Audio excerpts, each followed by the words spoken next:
ரங்கராஜ் பாண்டே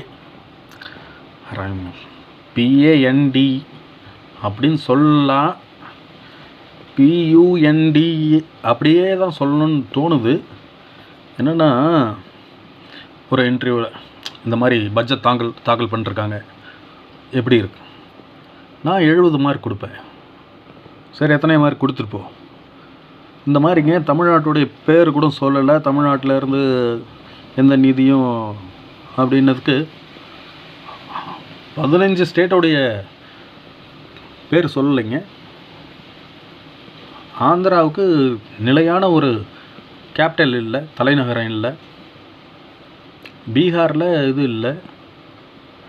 சரி, அவங்களுக்கெல்லாம் செஞ்சுட்டு போ, அதை பற்றி ஒன்றும் தப்பு இல்லை, செய்ய. உன் கூட்டணியாச்சா செஞ்சுட்டு போ. உன் ஃப்ரெண்டுன்னா நீ, இது ஒரு இயற்கை தான், இயற்கை லாஜிக் அக்செப்ட்.